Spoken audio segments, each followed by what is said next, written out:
Rewatching my video from yesterday, I didn't feel like I was as clear as I could have been, so when it comes to the August complex, the North complex, the Creek Fire, and the Bobcat Fire, I'm going to try to just sum those fires up in a few sentences here.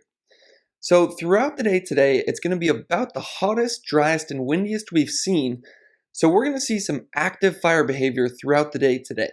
As this low moves closer to California though, throughout the day Thursday, we should see cooler temperatures and higher humidities which will calm the fires down. The time we're really going to look at is Thursday night as the cold front associated with this low moves through California, bringing some 30 to 40 mile per hour winds that should lead to some really active fire behavior. After that though, we should see much cooler temperatures and much higher humidities which will really calm these fires down throughout the weekend. So keep all that in mind throughout this video because that's the main story we're going to be talking about. So looking at the satellite imagery here, there's a few things I noticed. One, some of the onshore winds associated with this low pressure have really started to clear out some of the smoke along the coastline. I can attest to that as I'm in the South Bay here, and I'm seeing the first blue skies I've seen in probably weeks. You will notice though there's still a large amount of smoke coming off of the Castle and Creek fires down here, as well as the August complex. That's leading to some poor air quality for the valley, and we're going to dive into that in a minute as well.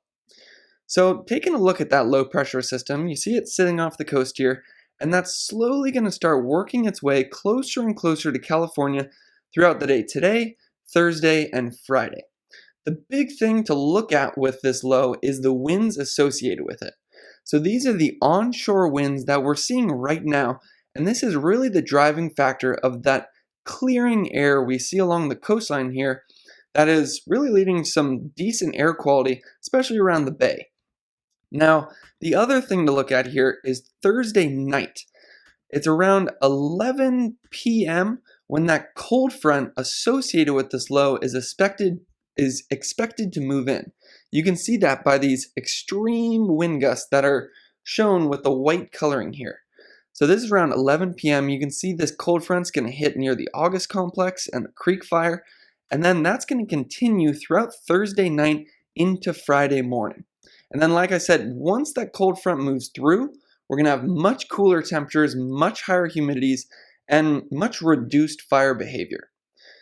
So speaking of the winds, that has been playing a huge role when it comes to air quality.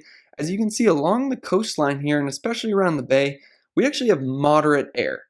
And that's going to continue throughout the day today as those winds continue to clear the smoke out of the area. Where it is still unhealthy though is these areas around the valley and especially the Castle and Creek Fire. I'm not sure why there's a blank spot right there. I know that is definitely some poor air quality in there. But looking at the forecast for tomorrow, it appears things should be getting better, especially around the coast where we will finally be in that moderate range. But I'm a little hesitant to say it's going to be moderate throughout the valley as the Castle Fire is going to continue to create a lot of smoke throughout the day today. You can actually see that on this map here as you see a large smoke plume blowing off of the Castle Fire, and unfortunately the fire behavior with this as well as our other fires is really just going to increase throughout the day today as we're going to see warm temperatures, gusty winds, and low humidities. Zooming into the Castle Fire, you can actually see where it's burning the most intensely. It's especially on this southern and northwestern area, which is burning into some really heavy fuels. This is called the Castle Fire, but also the Sequoia complex, and that indicates some of the fuels that are burning and creating all that smoke. And I would say this is actually looking like it's burning a little hotter than it was yesterday. And again, that's due to the weather conditions. So when it comes to the Castle Fire or the Sequoia complex, we're now up to 114,000 acres and we're at 12% containment. So while it's bad to see this fire increasing, there's actually a silver lining associated with this, and it's because all of this smoke is moving above the Creek Fire and actually moderating some of the fire behavior we see in that area. So if we actually go to the Creek Fire here, we can see that there are still some active areas of burning, and especially in this northern zone. Again, this fire map shows the fire perimeter, and then these red dots indicate where there's active hotspots and fire behavior. In the southern zone, we have been seeing some good blockage from the smoke coming from the castle fire, which has been keeping temperatures a little bit lower. You can see, though, that it has started to advance on the southern edge here, and that's really because during the nighttime hours, you get what's called down canyon winds. Basically, winds flowing down a mountain, and that leads to some fire spread. But the good news is, during the day, those winds will go back up the mountain, and firefighters should be able to put out some of these hotspots and get some good lines in here. The real area of concern when it comes to this fire is definitely in this northern edge here. There has been some really extreme fire behavior, and it's been associated with those southerly winds that we've had flowing in because of that low pressure system I was showing earlier. And there are also some southwesterly winds, which is why you see this area of the fire really increasing as well. You can see this perfectly on the Wharf S-Fire computer model developed by Adam Kochansky at San Jose State, one of my professors. And the really interesting thing I'm going to show, one thing you'll look at here is these arrows show which way the wind is blowing, and you'll notice whichever direction these winds look the strongest is where you often see the most rapid fire growth. The interesting thing to look at here, though, is Thursday night when I said that cold front was going to be moving through. Now, what that's going to do is bring some 30 to 40 mile per hour wind gusts and lead to some rapid fire growth late Thursday night. And you can see that right here as this model shows extremely rapid growth of this fire as that cold front moves through. That's the major thing I'm going to be watching over the next 2 days. So when it comes to the numbers for the Creek Fire, we're now at 220,000 acres. One thing I will say about this number here is they haven't been able to get good infrared mapping in the last 2 days. So once they do get that good mapping, we're likely to see a huge jump in this acreage, as it hasn't really been increasing in the last 2 days just because they don't have the data. Containment is up to 18%, and as always, when it comes to the evacuations, be sure to check the link in the description to see if your location is on this list. Now, when it comes to the damages and losses, you can see this number is up from yesterday. We're now over 600 structures destroyed, and as they get more teams out to investigate the damage, unfortunately, this number will likely increase in the next 24 hours. One encouraging thing is that we now have over 2,800 personnel, and there are 42 crews on this fire. They have 18 helicopters, 294 engines, 76 dozers, and 65 water tenders. One interesting thing to talk about, and especially when it comes to these winds that we're going to be seeing throughout the next 24 hours, is it's kind of a double-edged sword. On one aspect, these winds increase fire behavior, as you saw illustrated in this map here, and the other thing they do is clear some of that smoke out of the area. What that does is get rid of that protective layer we've seen the last few days and allow some warmer temperatures to come in, and really that's what's been helping the southern edge of the Creek Fire, so that's going to be interesting to see what happens there. On the flip side, eventually these winds are going to be bringing in those cooler temperatures and those higher humidities that are going to help all of our fires.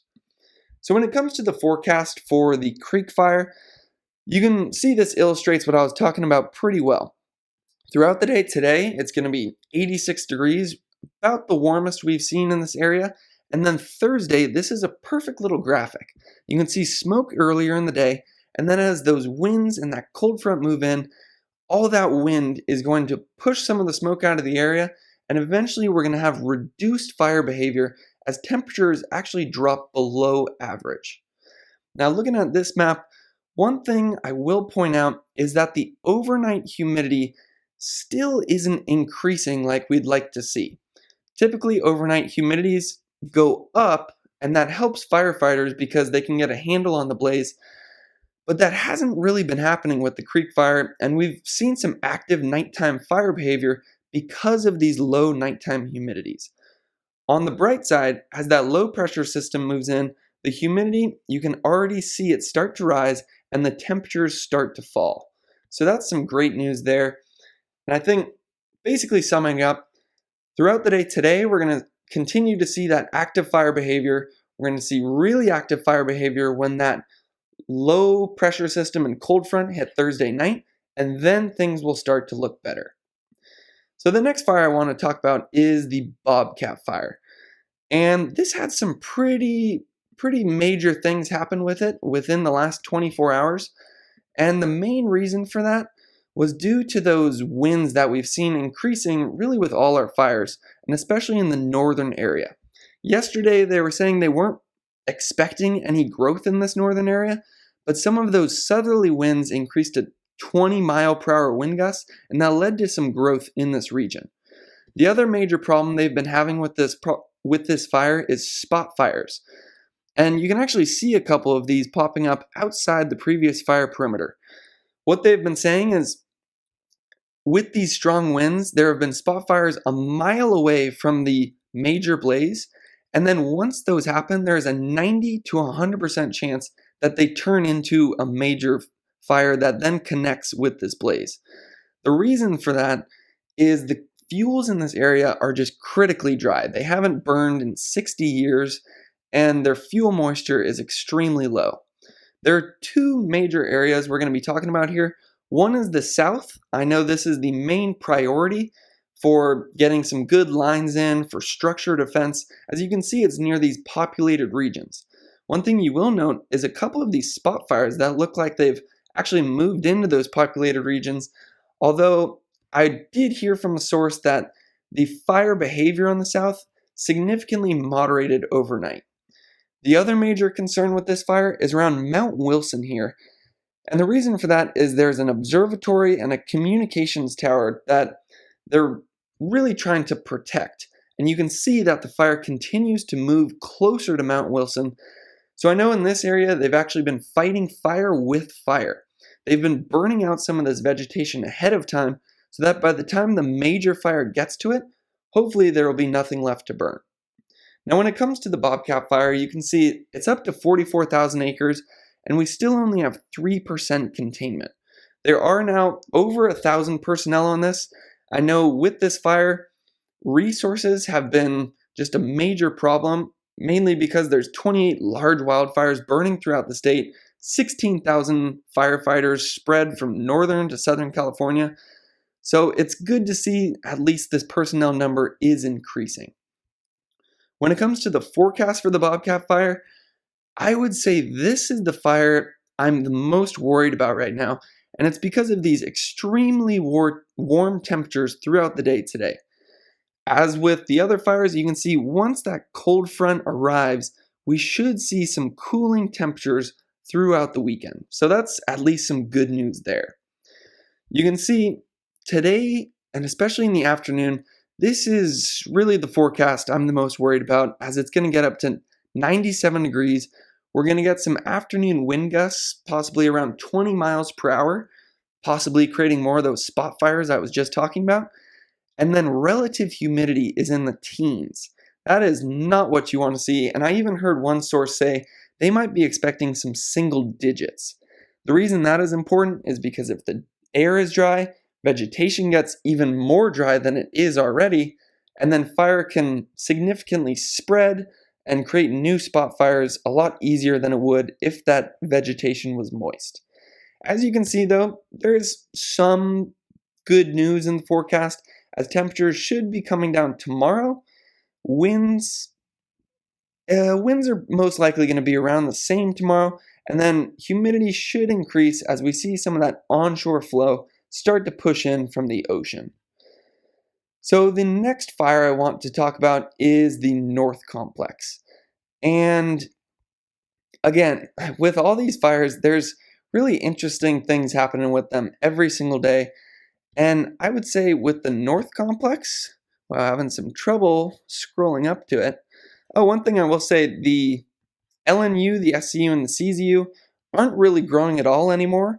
And CAL FIRE is even expecting possibly 100% containment by the end of the weekend. So that's some great news there. All right, now finally getting to the North Complex here. The first thing I'm going to point out is that we're seeing some active fire behavior on this northern edge. We were talking about this becoming a possibility yesterday as those southerly winds really started to push into California, and you're seeing the effect of that right here. So this is actively challenging some of the containment lines previously put in by dozers and hand crews. So this is one of the major areas I'm going to be watching over the next 24 hours as those winds actually increase. It's especially going to be interesting to see what happens here as that cold front moves in and brings 30 to 40 mile per hour wind gusts. If there's good news with this fire, it's on this southern edge. As you can see, there aren't many hot spots or active fire areas left, and this is where the highest population area is.